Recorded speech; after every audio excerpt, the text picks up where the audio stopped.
샬롬, 이동춘 목사입니다. 오늘도 여러분의 삶이 주님의 평안으로 가득하시길 기원하며 하나님의 말씀을 나누겠습니다. 오늘 주시는 말씀은 요한복음 6장 22절에서부터 40절의 말씀입니다. 이 말씀 중에 24절에서부터 27절까지 읽겠습니다.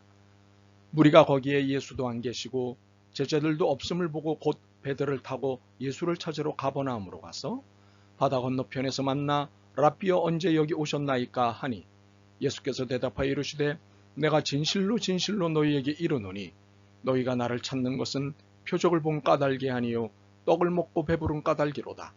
썩을 양식을 위하여 일하지 말고 영생하도록 있는 양식을 위하여 하라.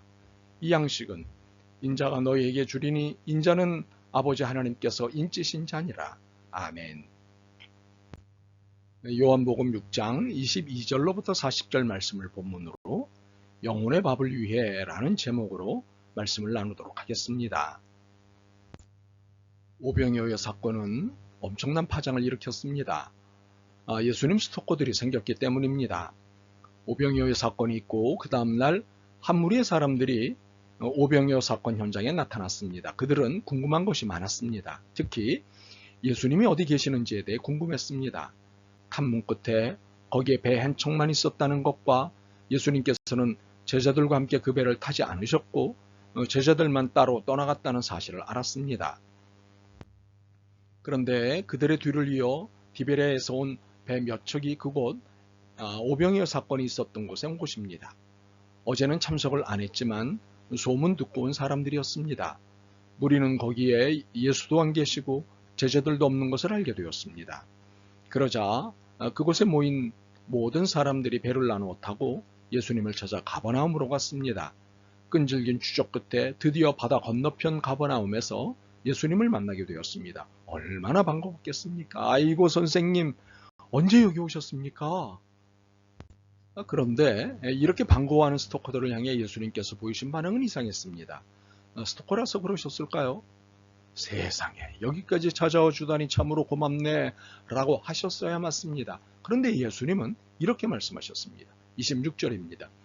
예수께서 대답하여 이르시되 내가 진실로 진실로 너희에게 이르노니 너희가 나를 찾는 것은 표적을 본 까닭이 아니요 떡을 먹고 배부른 까닭이로다. 예수님이 오병이어의 역사를 일으키신 것은 이 표적을 보고 예수님께서 하나님의 아들이심을 믿게 하시려는 것이었습니다. 그런데 이 의도를 잃지 못하고 밥 먹은 것만 기억했던 것입니다. 그래서 또 밥 이야기만 했고 언제나처럼 밥 타령을 한 것입니다. 분명 우리가 예수님을 믿는 것은 밥 때문이 아닙니다. 그럼에도 예수님은 우리의 밥 문제를 걱정해 주십니다. 밥은 잘 먹고 사는지, 밥은 부족하지 않은지 늘 예수님은 걱정하십니다. 우리의 신앙이 밥 때문에 흔들릴 수도 있다는 것을 아시기 때문입니다. 그런데 우리의 신앙은 간대없고 밥에 온 신앙을 쏟습니다.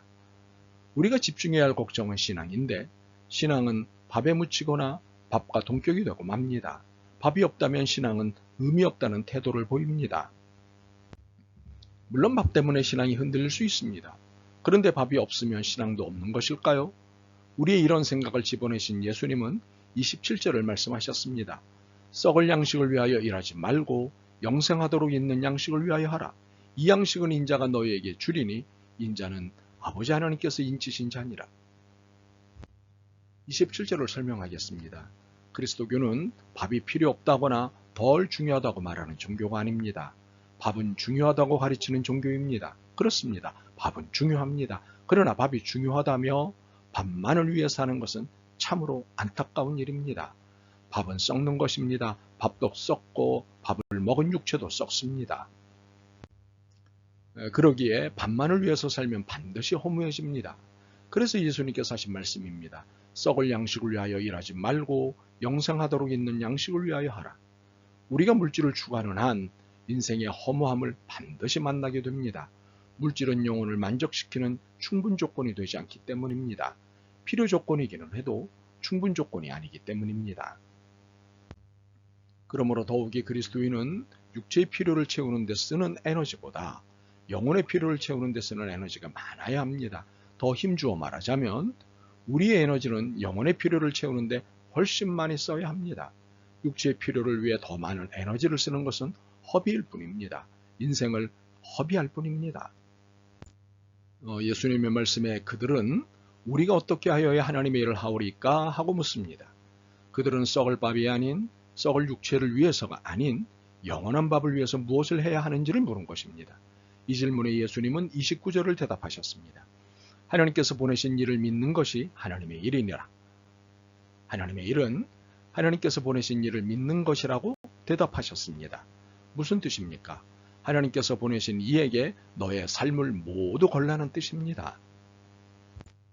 다리 한쪽만 걸치는 것은 모든 것을 거는 것이 아닙니다. 자신의 모든 것을 걸 때야 하나님께서 보내신 이 예수 그리스도를 온전히 믿는 것입니다. 그래야 영원한 밥의 은혜를 누릴 수 있습니다. 그런데 이 대답을 받은 그들은 애매한 말로 이 대답을 비껴갑니다. 30절과 31절입니다. 그들이 묻되 그러면 우리가 보고 당신을 믿도록 행하시는 표적이 무엇이니까? 하시는 일이 무엇이니까?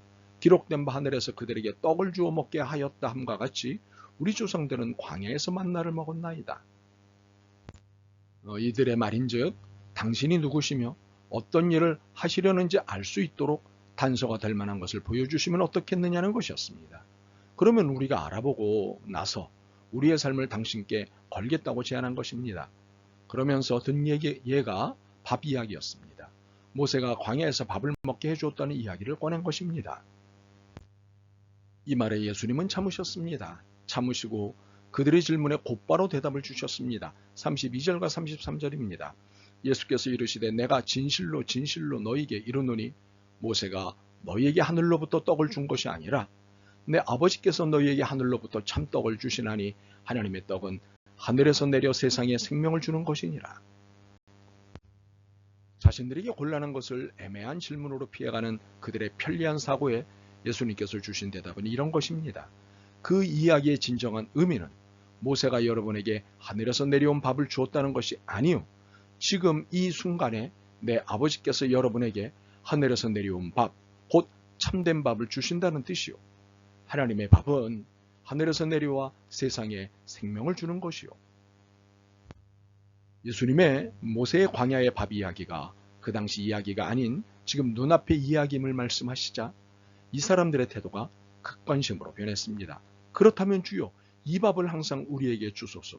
이 분위기, 이런 말 어디서 본 듯하지 않습니까? 그렇습니다. 요한복음 4장에 나타난 분위기입니다. 예수님과 만난 사마리아 여인의 입에서 나온 말이었습니다. 여자가 이르되 주여 그런 물을 내게 주사 목마르지도 않고 또 여기 물 기르러 오지도 않게 하옵소서. 그런데 사마리아 여인의 말과 이들의 말에는 차이가 있습니다. 사마리아 여인은 절박했고 이들은 욕심을 부릴 뿐이었습니다. 절박함과 편리함, 이것이 결정적인 차이였습니다. 그래서 예수님이 이들의 이러한 속없는 반응에 35절과 36절의 말씀을 하신 것입니다. 예수께서 이르시되 나는 생명의 떡이니 내게 오는 자는 결코 줄이지 아니할 터이요 나를 믿는 자는 영원히 목마르지 아니하리라. 그러나 내가 너희에게 이르기를 너희는 나를 보고도 믿지 아니하는도다 하였느니라. 예수님은 이들이 지금 이 순간에도 육체를 위한 밥에만 관심이 있을 뿐 하나님의 밥에는 관심이 없다는 사실을 잘 알고 계셨습니다. 그럼에도 불구하고 하나님의 밥은 예수님 당신임을 밝히셨습니다. 그리고는 예수님이 왜 이 사실을 밝히셨는지를 설명하셨습니다. 그들은 진작부터 예수님을 통해 하나님의 일을 보았습니다. 그러면서도 이 사실을 믿지 않았습니다. 바로 이 사실을 밝히셨습니다. 예수님은 이들이 믿지 않을 것을 알고 계셨습니다. 이 타락한 영혼들이 쉽게 믿을 리 없었기 때문입니다. 그러나 결국에는 믿을 자는 다 믿게 된다는 것도 알고 계셨습니다. 그렇기에 내게 오는 자는 내가 결코 내쫓지 아니하리라는 예수님의 확고한 입장을 내놓으신 것입니다. 이것은 단지 내쫓지 않는다는 의미가 아닙니다. 예수님께 온 사람은 누구든지 꽉 붙잡고 놓지 않으시는 예수님의 의지의 말씀입니다. 예수님의 의지는 39절에서도 확인할 수 있습니다. 나를 보내신 이의 뜻은 내게 주신 자 중에 내가 하나도 잃어버리지 아니하고 마지막 날에 나를 살리는 이것이니라. 하나님의 뜻은 예수님께 맡기신 이들을 하나도 잃지 않는 것이라고 하셨습니다. 이것은 반드시 그렇게 하시겠다는 예수님의 의지입니다. 하나님은 보내신 모든 이들을 반드시 책임지시겠다고 약속하셨습니다. 여러분과 저에게도 약속하셨습니다. 그러니 밥은 해결되도록 되어 있습니다. 그러니 육체의 밥을 위하여 살지 말고 영혼의 밥을 위해 살았으면 좋겠습니다. 썩을 것을 위해 일하지 말고 영혼과 영혼을 위해 일했으면 좋겠습니다. 아멘. 주님, 너무도 무지하게 육체의 밥을 위해 애쓰며 살았습니다. 끝까지 책임지시는 주님을 밥으로만 배웠습니다. 용서하옵소서. 이제 육체의 밥이 아닌 영혼의 밥, 영생의 밥을 위해 살겠습니다. 도와주옵소서. 예수 그리스도의 이름으로 기도드립니다. 아멘. 오늘도 여러분의 믿음과 삶을 응원합니다. 사랑합니다.